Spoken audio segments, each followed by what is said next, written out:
Welcome to Live from Your Laptop, the EMEA edition. Hear straight from Klaviyo's community of some of the fastest growing brands and learn how they're growing their e-commerce business and owning their destiny.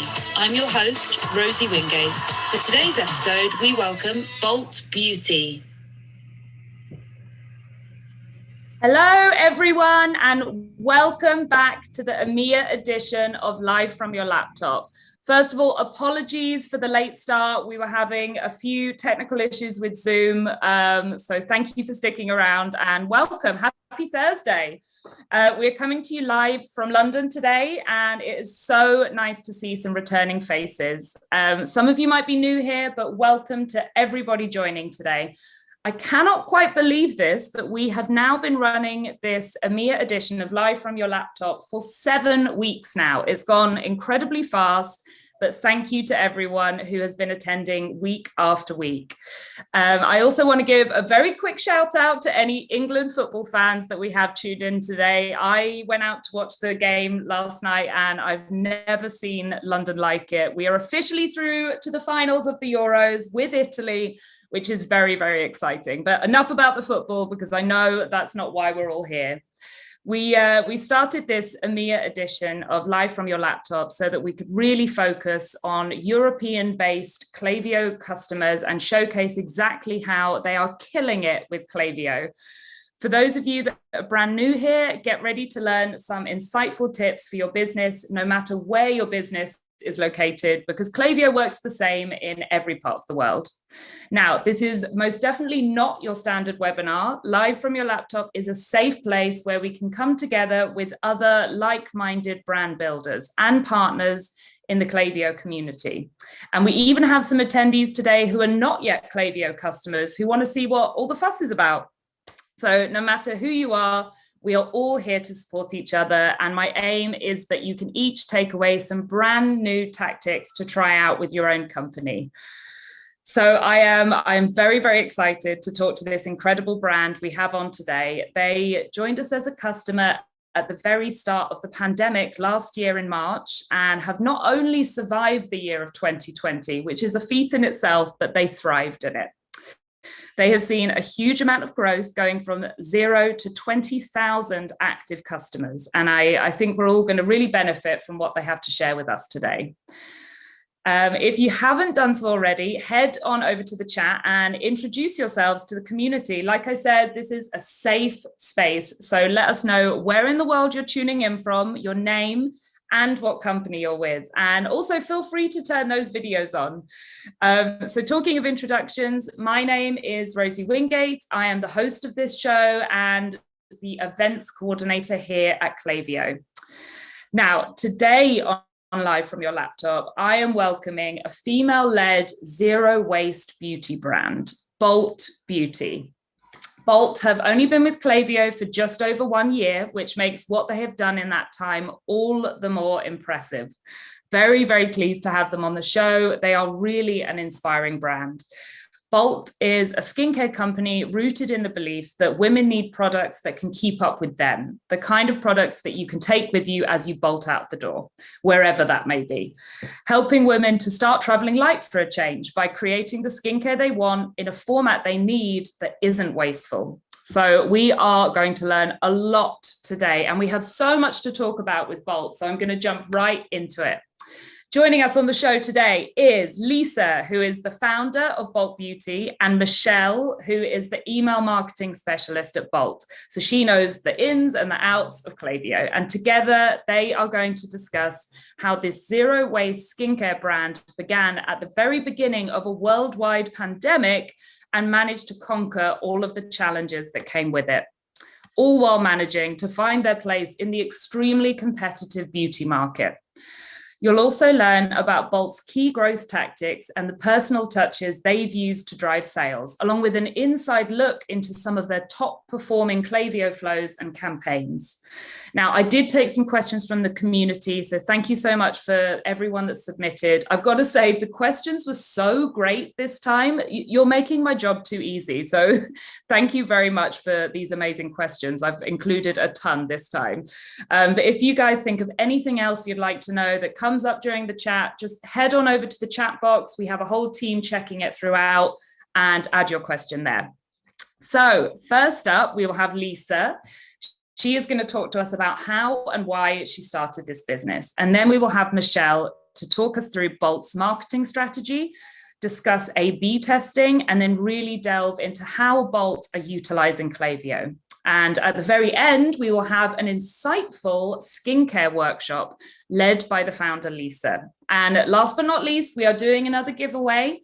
2 prizes again today. Each of the winners is going to get a full-size pack of Bolt Beauty skincare, including the cleanser, moisturizer, serum, and vitamin A concentrate.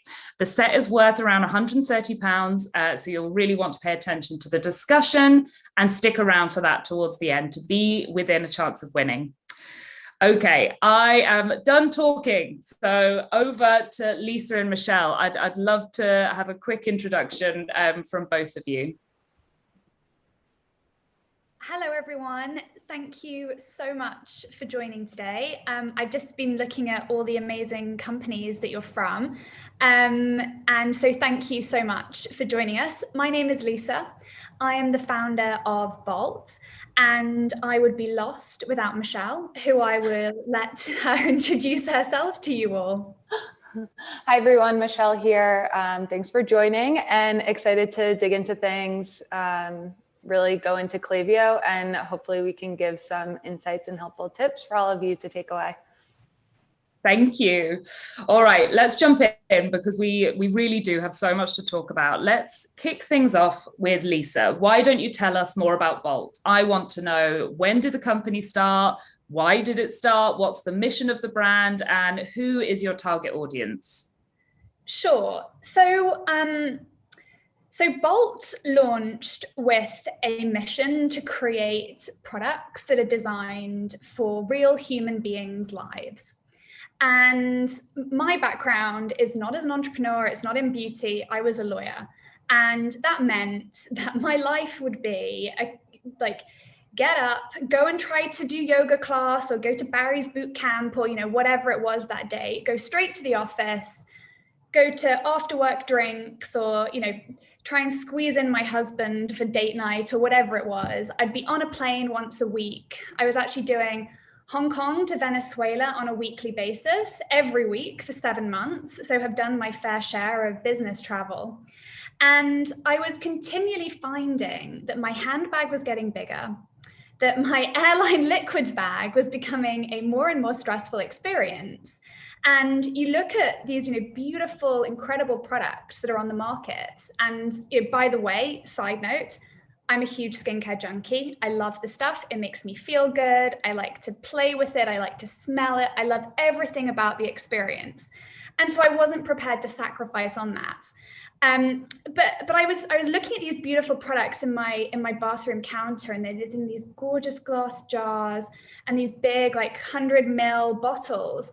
And I'm like, oh, I nearly swore. Gosh, I shouldn't do that. I'm being recorded. And I was like, oh, bother. I can't bring any of this with me. This sucks. And so the whole point of Bolt is to try and make life a little bit easier for people that have this hectic life. I don't think that I was particularly unique in the way that I would live basically out of my handbag or suitcase for much of my life. And I'm really trying to, I guess, create products that work for women. Primarily, we are targeting women, and that's not because the products don't work for men.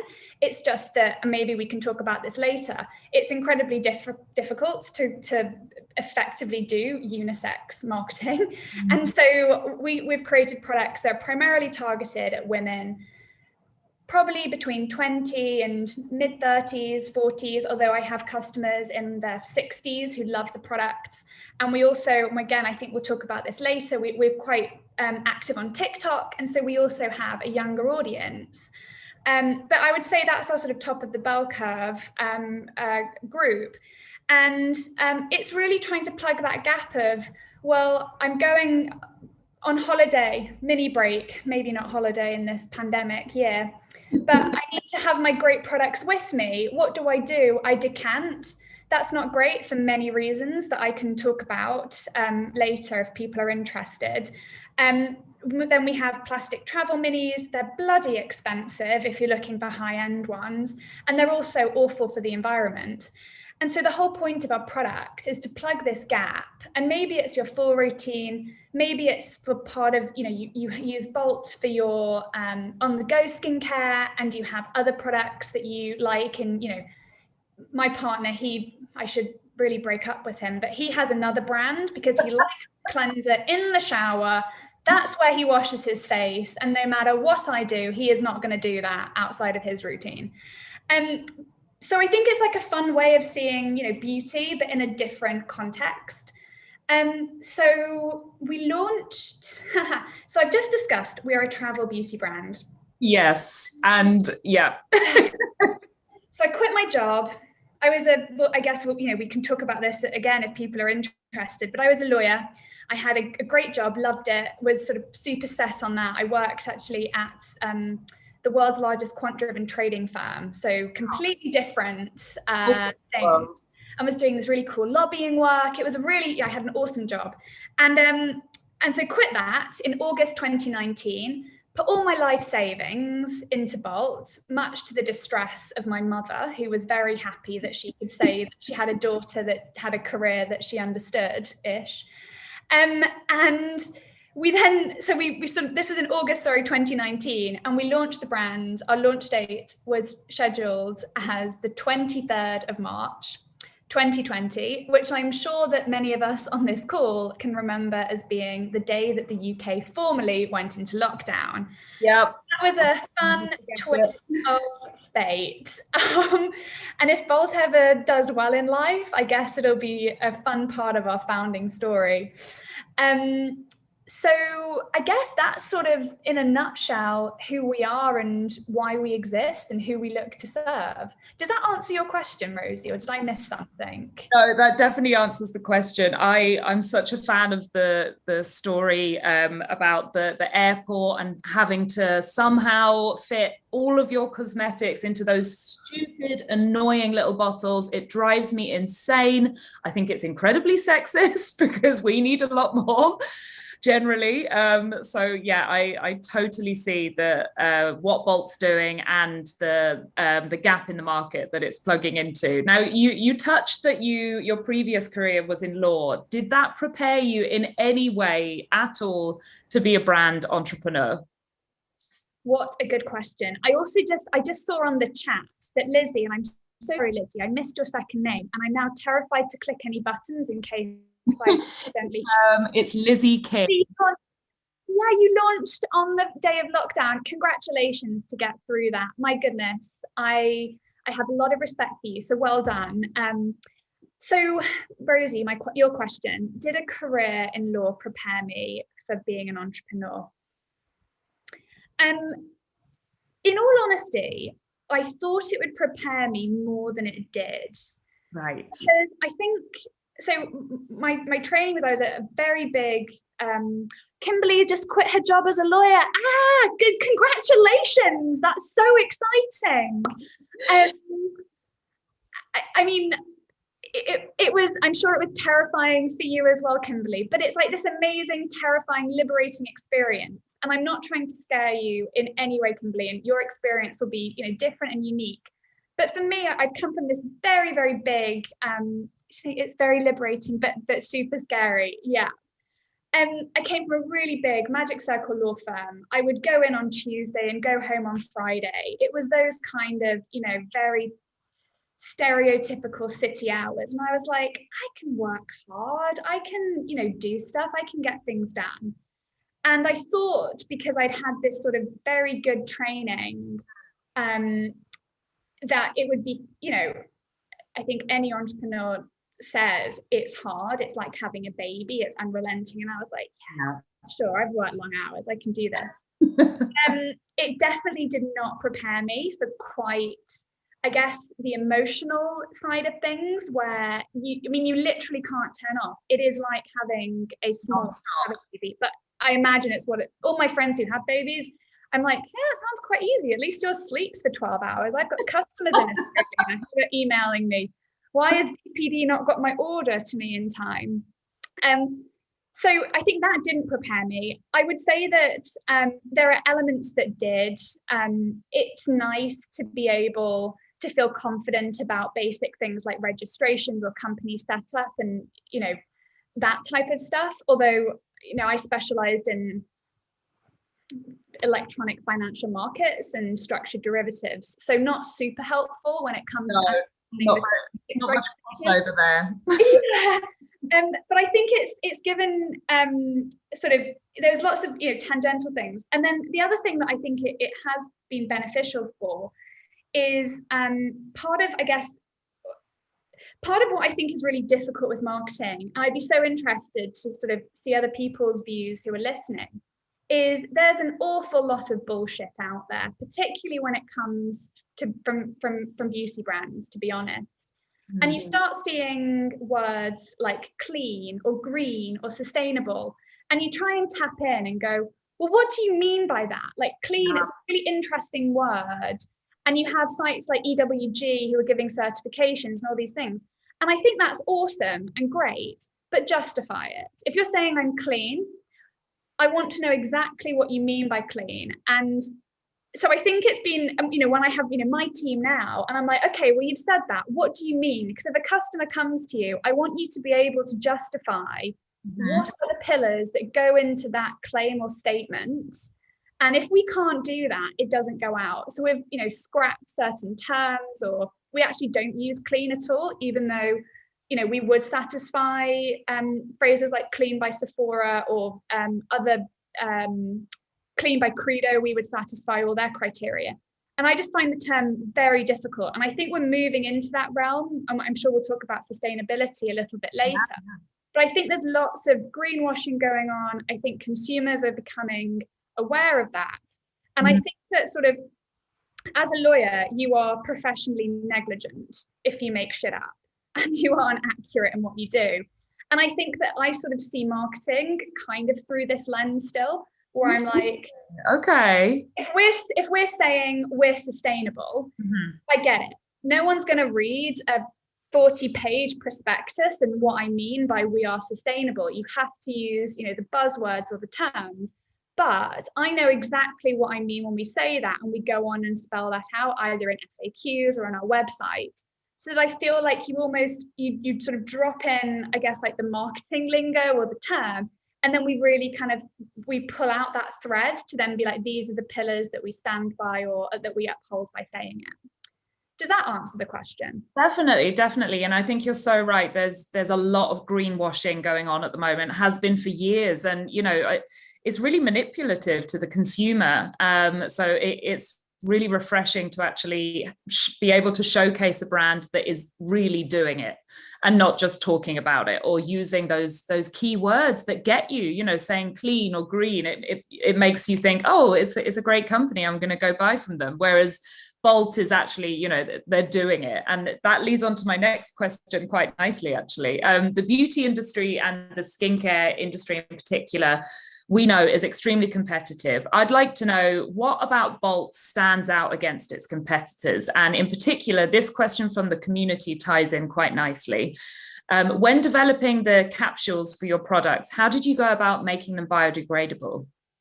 Really good question. So this is a weird twist of fate. So, oh God, and it's going to make me feel really old, but like 15 years ago, I was doing conservation work in the Philippines, working with seaweed farmers. And I promise this is actually going to answer the question. I'm not just going off on a tangent. And we were teaching them how to cultivate a red and purple seaweed that's then used by food industry and cosmetics industry, and it's called carrageenan. And it's like the most incredible crop. It is quick growing, requires no fertilizer, no natural water because it's grown in the sea. It's great for coastal ecosystems because it helps stop erosion. It creates a new habitat for plant life. It is like the most amazing crop. Oh, it's completely carbon neutral. It's more efficient as a carbon neutral crop than trees. And as part of that, it helps to counter the acidification and deoxygenation of the oceans. I mean, my God, is there anything this plant doesn't do? No, it literally doesn't. It's amazing. And the thing that I was doing, I didn't really know all this 15 years ago. I was more from the human rights side of things, because I was working with very, very poor coastal communities who, these are communities who can't afford to send their children to school. They are subsistence fishermen. And seaweed is an incredible tool to help lift these people out of abject poverty, because you suddenly have diversification of income. Really amazing. And when I sort of had this, so we're then fast forwarding 15 years, I'm a lawyer, I'm doing all this stuff, I'm traveling. And I was like, why is there not skincare that's designed to fit in my handbag? Mm-hmm. Why can't I fit it in the palm of my hand? And I started looking at the different options that were out there in terms of materials. And to be clear, I'm a lawyer, I am not a scientist, I am not that smart. And so I was looking at existing technology, and I started looking at cod liver oil capsules, which are obviously biodegradable because you digest them. And I was like, well, they're certified or regulated to be sold in European markets. I'm sure that there's nothing dodgy going on. And I got down this real hole of the nutrients market. And then we took the same technology for that and we started developing that for our skincare. And that's sort of how I got onto the ingredient. And then I was like, oh my gosh, this is carrageenan. This is like the most amazing crop for all these environmental reasons. Wow. And we then, you also, I mean, you can actually just make up that something is biodegradable. It doesn't have like a technical legal meaning. So to answer the community question, which is like, how did you go about? That's the story of how we got there to working with carrageenan. But then how do you actually verify what is biodegradable? So there are various tests and certifications out there. And frankly, I think any brand that claims they have a biodegradable or compostable product should be saying, at least bilaterally, if someone emails, exactly what tests they've carried out to do that. So we carried out 2 key tests. They're two international standards. They're OECD tests. They're done. These types of tests are done for many different products, and we do them in aerobic conditions and in seawater. And you have to satisfy, we actually did them with independent labs as well, so we couldn't be, doing anything dodgy to impact our results. And you have to satisfy certain degradation of the product in a set period of time in order to actively then say we are biodegradable to these OECD standards. Wow. So we did that. Scientific. It's not something you can be like, I'm sure it'll biodegrade at some point. No, and do you know what's really interesting with that? And I mean, TikTok, I think, is a really interesting place versus Instagram or other marketing channels, because the level of dialogue and the brutality over how people call out other human beings or brands is very different to, I think, Facebook or Instagram or even Twitter, which I think is a little bit more TikTok-y. And we have some people who are like, oh, you say it's biodegradable. Well, plastic is biodegradable in 10,000 years, whatever. Yeah, fair play to you. That's a good comment. And so I think that there is this sense by consumers that, being biodegradable kind of means something, and brands might use that inaccurately. And so I think it's really important to be able to come back and be like, okay, well, here are our studies if you're interested. And actually we will always come back and refer you to the test results and what we did, when we did them, how we do it. And that's how we, I guess, show that. Oh, there's a comment from Nina. I can't read the whole thing. So some things are only biodegradable. I vote and it gets cut off. Don't worry, we'll come back to that question. It's interesting that you touched on the socials. I think especially Generation Z, they feel very open to calling brands out, which is amazing, because that definitely didn't happen when I was younger.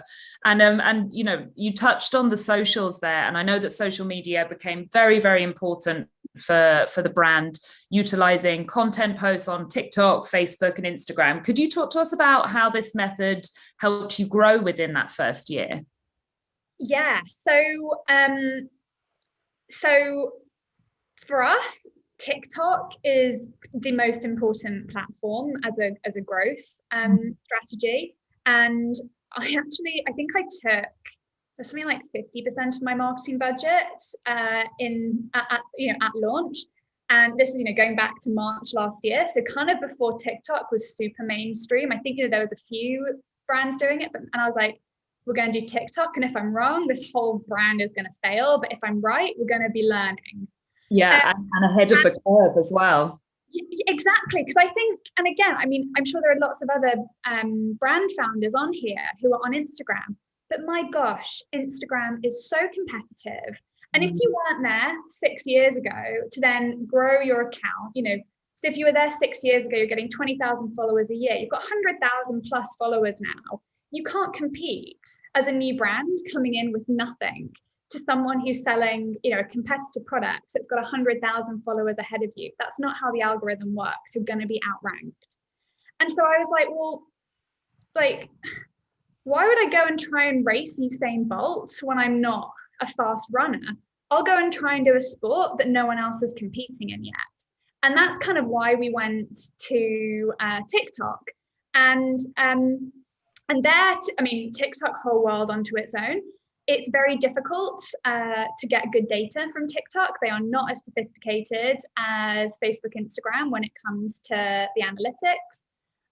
But we see it as a real long-term strategy. And sure. If TikTok can get their shit together in terms of live streaming, having shopping capabilities, which actually we are now publicly one of the first brands to be able to be shopped via direct feed on TikTok. So if you go to Bolt's profile, awesome. It's really cool. You can see we have a new tab in the along the series of profile tabs that's now a product shop tab. Oh, I haven't seen anything. I haven't seen that on TikTok yet. That's incredible. It's only, I think, gosh, I don't want to get all my dates wrong. I think this went live. It's definitely now public, so you can see it on our profile. I'll check it out. I'm breaching my NDAs. I'm going to get TikTok on this. What are you talking about? But it's really cool to see how, for me, it's like a startup with, 40,000 people helping them get going. So I love how they're developing their product. But yeah, it's been a big part of our strategy. Yeah, I think a lot of brands are seeing TikTok especially, and obviously all of the socials as a real goldmine. And, leading on from that, I know that in the past 6 months or so, you've really utilized owned channels as a method of spreading the word of Bolt. What would you say are the main marketing tactics that you think got you to the position that the brand is in now? And I don't know if this is a question for Lisa or Michelle. Feel free to, whoever you think is better to answer that one. So I honestly think for us, it's like we don't have deep pockets. I'm not spending 50 grand on Facebook ads and looking for not really caring about the return. And so it's how can we drive relevant traffic to our website for the least amount of money? Totally. Then as soon as we get someone to the website, how do we do something interesting and engaging that gives us a little bit of information about them? And so where Michelle has been really awesome is we've been starting to look at things like pop-ups and email capture. And, if I can drive Pinterest, for example, really underrated platform that we've actually invested quite heavily in, more so really than Facebook, Instagram, because you get these really engaged individuals of the exact demographic who are putting into their search travel skincare hacks. Wow. Okay. You can get your CPM on Pinterest is way cheaper compared to Facebook, Instagram. You might not have the same purchasing intent because I think people aren't quite the click through, etc. is a little bit more clunky. But as long as we can drive you to the website and we can engage you enough to capture your email, now we've got you on our database, and Michelle can work her magic in trying to pull you more into the Bolt Beauty story. And then we'll do retargeting through Facebook, Instagram, where their retargeting is extremely good. And it's a similar thing for TikTok. It's basically try and find cheap eyeballs, bring them into the journey, and then look to nurture that relationship. And then you've got those people there. And, I think I touched on it in the intro. You now have over 20,000 active customers on your database, which is just incredible, to be honest, especially in that very traumatic year that you launched in. What would you say a few of the most important lessons that you learned going from 0 to 20,000 customers?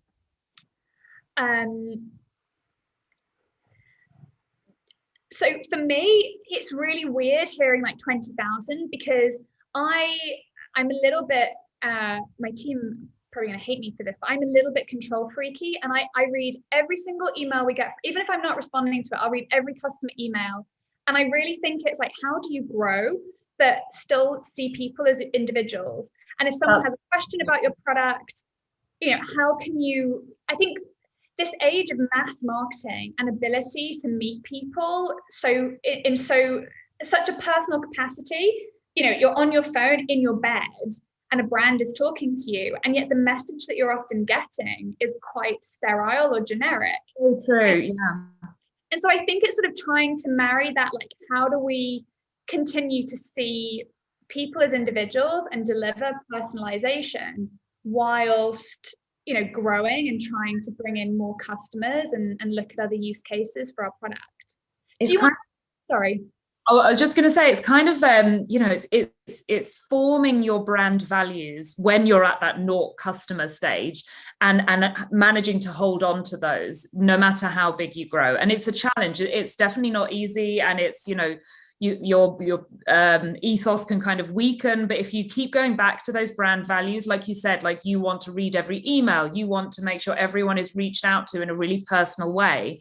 I think that's a really great tip. And I know for sure that we have a ton of brand new entrepreneurs on this call that will really speak to. And another thing that I wanted to talk about, which I know a lot of people will be really interested to hear, is I really want to hear about your new loyalty program. Now, skincare being such a loyalty product, I am one for it. I have, one brand that I use for eye cream, one brand that I use for oils, serums. I'm very fiercely loyal, especially when it comes to skincare. So it makes a lot of sense to have this type of VIP service that you've set up. How did you come up with your loyalty program? Okay, honestly, this is a bit personal. So I really hate it when a new customer gets a better deal to an existing customer. And so I think, very standard industry practice, you sign up for a brand, you get 15% off. Yes. And I mean, hands up, who's set up and got a dummy email because I've already ordered from them, but I also want another 15% off because I want that other thing that I didn't order. Yeah. Oh, I put in my dummy email and then I get, we've all done it. I've done it. I'm guilty. Sorry. Exactly. And like, I don't want these, spam emails. I want genuine customers that we can grow with, nurture, and love. And so I was like, okay, everyone expects a first order discount. It's Michelle, I might feel differently, but my experience is everyone wants that little, okay, I'm just going to be tipped over the line in some way, whether it's, a discount or a free with purchase or whatever it is. So, and that kind of rubs me up the wrong way, because actually the customers that we really need to care about are our most valuable ones. We have an entry product, which is £15 and designed to allow people to test out each of the products. So it's our stackable. It's 3 days worth of skincare. It's super cute, and it's actually like a little plug. I have it. Yay! I have mine too. But you don't have it. And actually, I really hope that because when I sent out the first email for this event, I offered the first 30 people to sign up to have one of these. So we should have quite a few people on this call who have one of these as well. So please comment in the chat if you received yours. If not, it's on the way, but I hope some of you have them. I mean, you don't even need to put it in your airline liquids bag, which I think is like really great for space saving. So we have this entry product, and that's awesome. If someone buys it, oh, thank you, Lizzie, I'm stoked for you. So if someone buys it, then that's £15. Fine, we'll give them 15% off first order. but that customer is then, it's a £2.75 valued customer. Mhm. I want someone who's coming back every 6 weeks, repurchasing their refills. That is a really, really valuable customer to me. Yeah, And why would I give the person who, I also love and, want to convert them or upsell them to being my, purchase every 6-week customer. But if that's all they're going to buy, why should they get a better deal than my loyal one? And so that was the whole premise of starting the Travel Light Club. And we also have some really fun plans, and a lot of them have been put on hold around how we try and really make skincare more of a fun and empowering thing. Because I think for me, I wouldn't do stuff because I didn't feel like I could, because I wanted to look pretty or I wanted to do my skincare after. So I used to commute to the office, and I would love to have run. I was a big runner. And I wouldn't do it because I was like, I can't do my skincare at work, and I'm not going to feel confident if I'm at work and I'm not ready for the day. Sure. And so what we're really looking to do with the loyalty program is to try and bring this really interesting group of primarily women together and be like, what do you love doing? What is it that you get a kick out of? Is it doing sport? Is it travel? Is it, whatever it might be? We're doing a really awesome campaign at the minute with ballet dancers who love the product because they're like, I can put it in my dance bag and I can wash my face between rehearsal and performance. And I'm like, how cool are you? You're a ballet dancer. You're literally like one step away from being a superhero. And you're using the product, and that empowers you to do something that you love. And so what we want to do with the loyalty program is A, give this sort of long-term reward, and B, create these lovely communities of people who want to do stuff, and their skincare, yes, is a part of that, but it's about really being empowered to do what it is that you love and not be burdened by your skincare. I love that. I think that's so important, to really look after your current customers. And I know that there's a lot of companies that don't, and it results in exactly what we just spoke about. I will not be loyal to that brand or that company, and I know I'll get a discount elsewhere. So I think having that VIP, I think it's called TLC, Travel Light Club. I love that, by the way. That's so cute. I think that's great because it also traps them in a nice way into sort of sticking with you and not flying the roost to find somewhere else and maybe purchase your products from another store. So it definitely sounds like it's worked really well for you. And I know that everyone here is going to be so interested to learn more about how you're using Klaviyo. So the time has come to jump into Klaviyo and see all the fun and engaging stuff that Bolt is creating. I had so many questions from the community about what you guys are doing to generate over 30% of your revenue through Klaviyo. So let's dive in. Let's give the audience some real examples and tips that they can try out in their own accounts.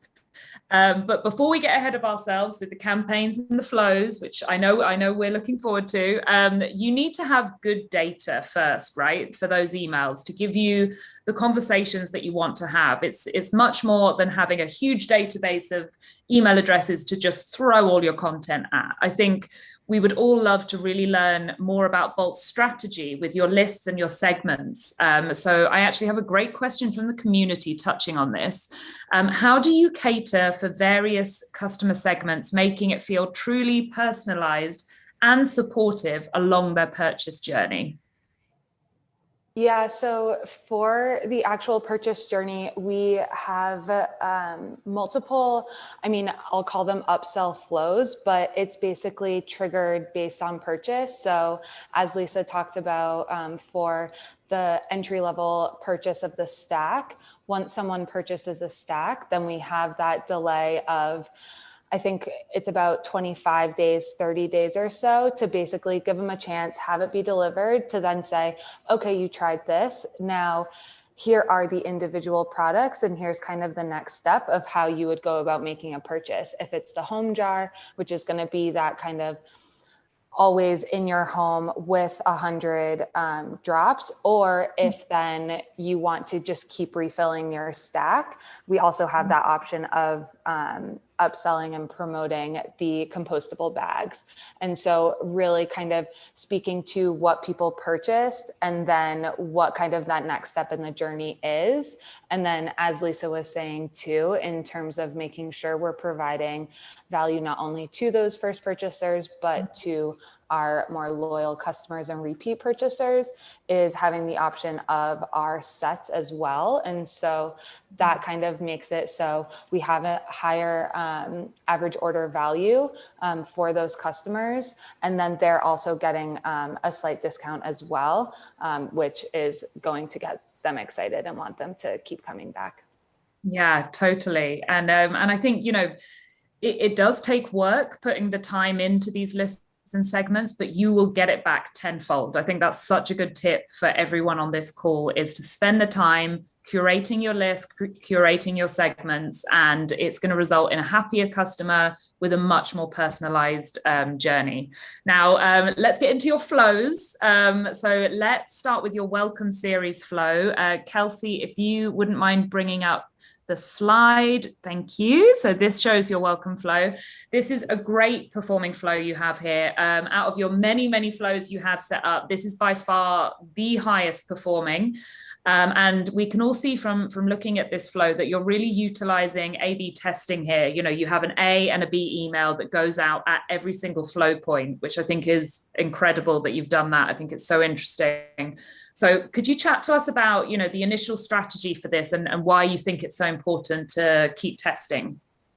Yeah, so, and also I just want to say that an easy win for anyone and everyone is utilizing names in subject lines. Like a little bit goes a long way. So just having someone's name, I mean, for us in beauty, it's easy to say like beautiful or beauty as like a way to speak to someone, but definitely even just A/B testing those subject lines with a name, without a name, that personalization, kind of play around with it. And that's going to also show massive increases in your open rates. But for the A/B testing for the welcome flow specifically, we looked at it in terms of shoppability. And so instead of like, do we want to feature this content or that content? It's more of, okay, let's see how the content that is super shoppable and doesn't give as much in terms of like the founder's story, but really just like, here are the products, shop them now, like in your face, super easy. They understand, straightforward, go to the site, make their purchase. And then taking it to the other side of things and a little bit less of that shoppability, but more of the storytelling, how bulk got started, more of like Lisa's perspective, and really testing that out to see what works, what doesn't. And from what we found, it's kind of a combination of both. And in that first welcome email, it actually has it's almost been like double the revenue in terms of providing a storytelling experience in that first email and not actually having it be just like products in your face, which I think is something that a lot of brands don't think about and don't realize as like, oh, they're not as familiar with the brand as I am, and I started the company kind of thing. Like, you forget that people are just learning about it and they need to be eased into it. They need to have a reason to fall in love with it. Like, there's thousands of beauty products out there. So like, why do they want to use ours and love ours? And really giving that like personalized story and the founder story and how we got started and all of that has shown crazy return in like for the revenue of the emails. But then going to the second email, the third email, still testing that kind of storytelling versus shopping experience and product highlights, and actually having it, for example, in the second email, a bit more shoppable drives higher revenue. The third email, having the reminder discount for the welcome like code that we offer and deal is going to drive then more revenue for that email, and making sure that all of the emails are actually providing value and we're not just like sending 10 emails that all say the same thing. Yeah, that's so interesting. And I think it speaks volumes about consumer shopping trends at the moment. You know, we want the backstory, and I definitely do. And it doesn't matter if it's beauty, fashion, any food, anything. If there's a backstory, I'm hooked. And it's, you know, if it's romantic and it's, you know, interesting, or, you know, your story is it's female led, it's zero waste, it's biodegradable. There's so much to talk about. So it's super interesting to see that it's boosting revenue as well, just by talking about where everything started and where it's coming from. And your next flow I'd love to talk about is your abandoned cart flow. So this is another one of your highest performing flows. And the way you have this flow set up, it really gives you a lot of room for personalization for the customer here. Can you talk about how you're doing that in Klaviyo? Yeah, so for this, we're looking at basically the people who are going to be purchasing more and driving more revenue versus those who are looking at just one product. And it's kind of the assumption made that if it's under $100, they're not really browsing, but they've come to the site. There's something that they're interested in, and then we're able to retarget them with that. And so not only are we able to see like that actual behavior and shopping experience and how many people are looking at a lot of things versus how many people are looking at just a few things. But we've kind of set up the emails so that for those who are looking at under 100, we have just a hero image of a product that they looked at. Whereas in the one that is at the higher value and more products looked at, we have a bit more dynamic content that is speaking to multiple things that they're looking at. And we're able to kind of talk about it in more of a plural way than in a singular way. And then also with that, we're able to kind of see the browsing experience and what makes sense in terms of people looking at lower value. Does a code actually impact their purchase, or is it just that like they're looking, they don't purchase? And then the people who are looking at a lot of things, how does the code impact that conversion as well? So yeah, that's so interesting. And you're definitely able to curate the customer's journey by laying out your flows like this. So this is a really great example of how to do flows well. So well done to you guys. Now let's talk campaigns. I am a subscriber to your emails, and I've got to say they really brighten up my day. They're very, very image heavy, beautifully laid out emails using lots of GIFs and visual effects. What are you utilizing campaigns for generally? And how often do you send campaigns out to your database?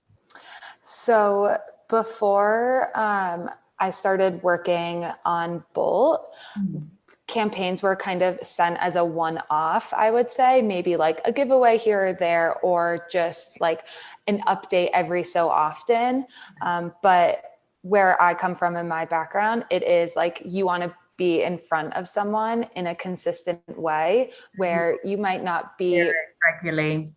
You might not be like super promo heavy, but it's kind of a reminder that you still exist.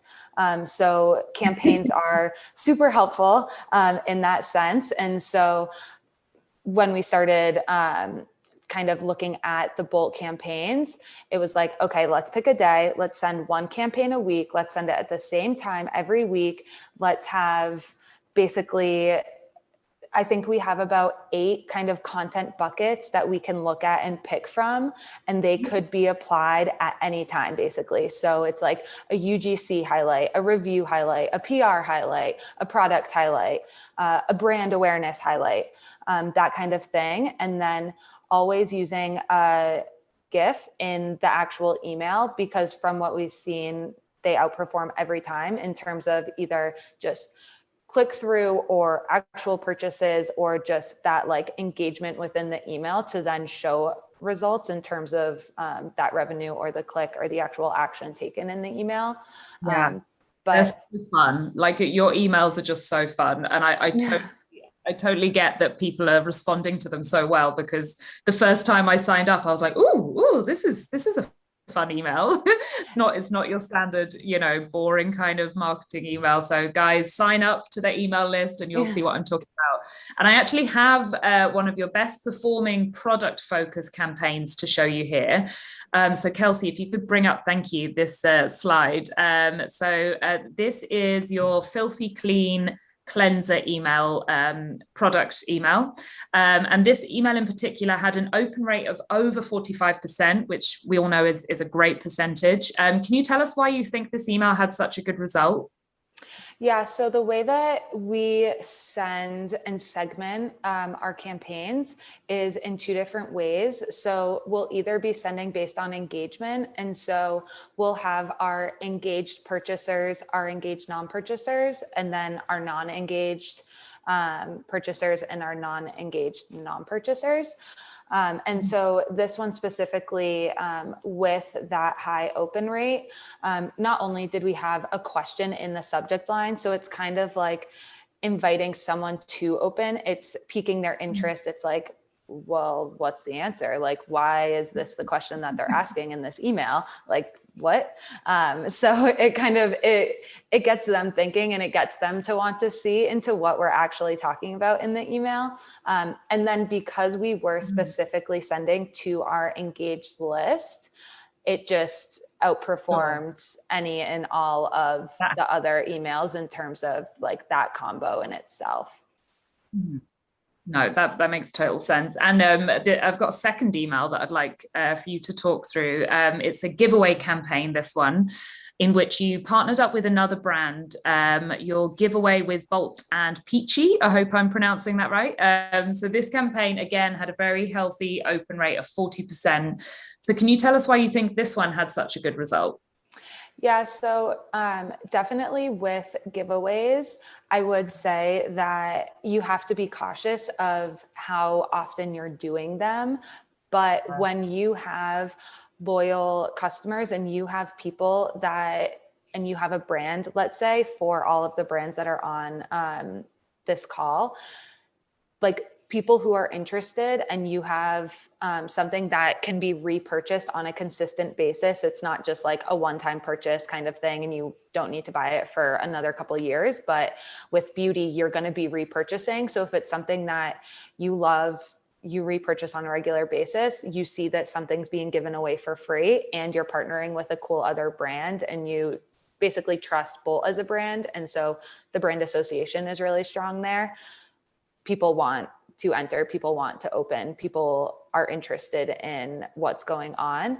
And so, yeah, this one was sent to the majority of our list. So not even just our highest engaged users, which was great to see in terms of that actual open rate. And one thing I would say too, in terms of the success of this email is not only did we see high entries into the giveaway, but then actually including kind of the breakdown of Bolt as a brand and Peachy as a brand, to then giving them that option to, oh, you can still shop if you want, or like, don't want to wait for the giveaway. Like, oh, let me just see like what they have, or, oh, that's right, I need a restock. Like, this is a great reminder email without actually being a reminder email to make a purchase. Yeah, and because it's a giveaway, it's not technically pushing or promoting, and people are like, oh, a competition. Who doesn't love a competition? But then they're like, oh, actually, yeah, my cleanser has run out. So while I'm here, it makes a lot of sense why this one did so well. Do I have time to add to that, Rosie? There's really things. The first one is we giveaway emails drive revenue, which is great. And the second one is for people who aren't aware of this, but email giveaways are so important, in my opinion, in order to try and help your social media following. And if you run Instagram giveaways, I thoroughly recommend that you stop and you switch to Klaviyo giveaways, because Facebook changed their community guidelines such that giveaways now breach them. So normally we always do these brand collaborations and you follow each other and you get followers through these Instagram giveaways. If you do that now, you will be shadow banned. And so giveaways via email, and what we do is you send the email through Klaviyo, so super easy. Every brand can sign off on it, which is much easier, by the way, than scheduling Instagram sign-offs by people, because you can just send the HTML to everybody and we're all happy. So you do that, and then we ask people to then follow us on Instagram, but because the whole of the giveaway is happening outside of Instagram, it means that you can have this really nice boost to your socials through your existing email list. So if someone has, say, come to you via Google search or a press article, it's a way to help grow your social account. I hope because it's like a cross driving, right? So you're driving people from the email to your socials, you're driving people in your socials back to the email. I get that. And I love that. Who needs Instagram when you have Klaviyo? I mean, honestly, much cheaper, right? So if you think of your cost per email versus your cost for acquiring each new Instagram, well, maybe Bolts is not very good at social media, but if we broke it down, it would be expensive to try and acquire people through ad revenue. So we don't try and do it. It's such a good point. And yeah, like I said, there's so many entrepreneurs on this call and resources are tight, especially at the very beginning. So things like this are really useful to know rather than make that expensive mistake and learn from it. So you learn, so you guys don't have to. Answering Lisa Thompson's question, how do we track giveaway entries? We do it via a type form. And so it's very simple. What's your name? What's your Instagram handle? Have you followed these brands? Yes or no? And then it's actually a great way as well to enhance your email list, because you then draft your terms and conditions so that you can share. So if we partner with Peachy send it out to their, Klaviyo email list. And we then both get to share the email lists that we've acquired through a type form. That's how we do it. Amazing. Wow. Thank you so much. That was all so interesting and amazing. So many key tips in there and insights, and a big thank you to Lisa and Michelle for sharing your flows and campaign examples with us. So before we get into the skincare workshop, and then we will do the giveaway, I'm going to do a quick poll that I'm going to pull up now. Oh, maybe I'm not. No, as I said, we did have technical issues and the poll is not there, but never mind. I hope you're all enjoying it. That was what the poll was for. So I'm where am I? I am now going to hand over to Lisa, and she is going to take us through a skincare workshop, which I am really eager to find out, because I never know what order to do it in, and I'm sure I'm doing it wrong. So Lisa, over to you. And anyone who was sent, who was lucky enough to be sent one of these bulk kits, please follow along or just watch along and learn and maybe use it later. Over to you, Lisa. Sure. So I've actually been feeling very naked on this call because I didn't put any makeup on ahead of this this skincare tutorial. So what I was going to do was an evening skincare routine, because it's 6 o'clock. I'm in Malta right now, so it's 6 o'clock in Malta. And so I actually washed my face before the call. And I'm not a big heavy makeup girl, but I do like to do my brows, I like a little eyeliner, a bit like Rosie, little wing, it's very nice, and some mascara. And so I thoroughly recommend double cleansing. Either you can use something, if you're at home, you have a micellar water, beautiful product to use. Bolt doesn't sell that, but really great, cheap product. You don't need to be spending a fortune on it. I use Filthy Clean drops because I think they're really great. This is what they look like. It looks really teeny, but I promise you there is enough product in it. And even if you don't use Bolt's products or buy from us or anything else, if you forget about us in the future, you are probably overusing the amount of cleanser that you need. So I would say rule of thumb is like a large blueberry or a small raspberry as your for a gel type cleanser. If it's a foaming one, obviously it's going to be bigger than that. But so with cleansing, it's really important to double cleanse.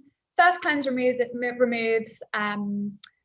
SPF, which everyone should be wearing every day, really important. Number one cause of premature skin aging is sun exposure. So even if you don't care about any of the health implications, do it for the sake of beauty. So double cleanse, your first cleanse, I always use 2 Bolt drops, because I love them. And it's really important to do that. First one gets rid of anything on your skin. The second one is actually to cleanse your skin. And that starts to help handle any excess oil in your pores or anything, dead skin cells, all that kind of stuff that makes our skin look dry and not great. With cleansing, my top tip is don't use water that's too hot. It aggravates skin. So you want something that like you would use on a baby. Any warmer than that, it's probably too much. And so actually washing your face in the shower is really not great for your skin. So I would roll with much cooler water. So with this, you would just apply to damp skin, you lather on, and then you wash off. I also love these. This is a face halo, amazing product, also really eco-friendly. So just to plug another brand there, but also great for skincare. For removing makeup. So then you go to your serum. So after cleansing, the next step is always serum or the active, because you want that to be going directly on your skin. So it's a bit like a sandwich. Your serum is like the middle layer of your sandwich. So this, can we see that? Have I got the camera? Oh my gosh. Is our retinol serum. So retinol is the most incredible ingredient. And any product that is claiming that it is anti-aging, anti-pigmentation, plumping, all the other stuff, probably has some sort of form of retinol in it. Retinol we use at night because it makes our skin more sensitive to the sun, and it also breaks down in UV rays. So actually one of the reasons that our little drops are so great for retinol product is because they protect the ingredient from oxygen or UV light degradation. And my other top tip with any serums is check your sell-by dates. So this isn't just for Bolts, and actually we have really long ones because we don't get any of this breakdown because they're all kept in these little drops. Oh, I did know that about skincare, that it can go out of date. There's certain serums, like, don't test me on this, but I feel like vitamin C is one of them that can, anything with a vitamin in it, basically unstable. So it's actually 2 reasons to check your sell-by date. One is because particularly in a product that doesn't have any preservatives, if you're someone who really likes very natural skincare, depending on the type of bottle that, so if it's a round pot that you're putting your finger in without any preservatives, really, really, really check your sell-by date, because that's how bacteria, etc., grow in it. And skincare is designed to, it's like yogurt. You don't eat a 4-year-old yogurt, right? So don't put it on your face. And then the other reason is because skincare active ingredients break down. So fine, you're putting skincare on your face, but the actives aren't doing anything. So you want your actives on next. So for Bolt, if you're doing this together, we twist open our little drop, pull it open, and then I actually apply it directly on my face. And I do that not because I'm like some crazy like hygiene person, but because I read so many studies about how important hygiene is, and how basically, this is personal preference. You always wash your hands before doing your skincare anyway, so you're probably fine. But I like to apply directly like this. Can you see? It just goes straight on to your skin like this. Can you see that? I don't know if I'm not an influencer, so I don't have the whole like. No, you're good. I can see that. I'm not going to be getting a call from any of these influencer agencies, am I? Being like, oh, it could be the next Lydia Millen. So you apply your serum, and in an ideal world, what we do with any serums or active ingredients is, so with the retinol, we always avoid the eye area because the skin here is very delicate. So go around the eye area and ideally leave it on for like 5 minutes. In all honesty, I can't ever be asked to do that. Once I'm doing my skincare, I don't really want to get on with the next thing. But really good practice is leave your serum or your active on for around 5 minutes. And then after you do your active, it's really important to moisturize. Even if you have oily skin, it's so important. Oily skin and dry skin are not mutually exclusive, as in I just dropped my drop. It's okay, I've got more, I'm prepared. I'm sure you've got more. So it's really important, even if you are someone who has oily skin, you can be oily and dehydrated. They're very different things. Oily skin products, you want to look for something anti-shine. Our Glow Don't Shine drops are actually amazing for that, and recommended by Robert Welsh, who loves them for anti-shine. So moisturizer, crazy, but depending on the type of moisturizer, ours is an oil-based, which is why it looks really small, but doesn't contain any water. We just use mixture of humectants. We use 2 molecular weights of hyaluronic acid and then emollients in order to trap moisture into the skin. I'm going to do this on my hand because I think you'll be able to see it better. But you squeeze out. Oh, I'm getting good. Now I'm going to be an influencer. You're an influencer. It's happened. Ooh, anyone wants to hire me? I'll send you my rates. So moisturizer, you want to apply everywhere on your face. If you want to use an eye cream, you can. And if you do use an eye cream and you're using bulk products, you pop your eye cream on after your serum and before your general moisturizer. So, and it's also with an eye cream, it's really nice to dab. So you don't want to be like rubbing the eye area because the skin is very delicate. And I think we ran out of time. Otherwise, I can talk about skincare literally all night. I bet you could, and I would love to hear it. But I really, really appreciate that. I feel like I learned a lot there, and I thought I'm into skincare. I thought I knew, but thank you so much. And I know I can see in the comments that people are really, really desperate for this trivia question so that we can do the giveaway. So are you guys ready? I want everyone on the call to get to your keyboards. We know how this goes down. Some of you are so quick, it's insane. So everyone get to their keyboards, and this is how it's going to work. Lisa is going to ask a question, and the first and second person at random to get the right answer in the chat will win a Bolt Beauty skincare set. So get ready. Lisa, what is the question for the prize? Okay, just a caveat. I think this is really hard, but Rosie said that people said go hard. What material do we make our little drops from? Oh, wow, that's amazing. I told you. I told you. Okay, so a lot of you are saying seaweed, but we wanted the correct answer. So let me scroll back up. You guys are so quick every time. Okay, Lucy Caldwell, you got it first. So well done. You're our first winner. And let me pick.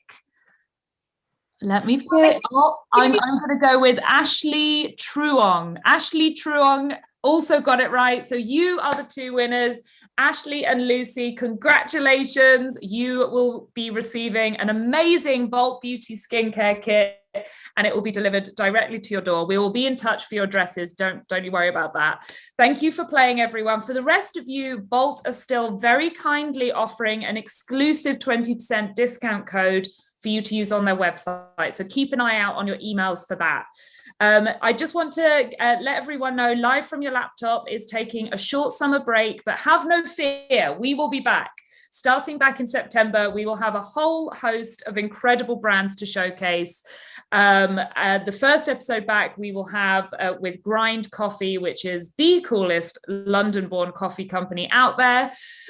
So please come back in September to join us on this amazing journey we've been on together. I hope you have a great rest of your week, and I will see you in September.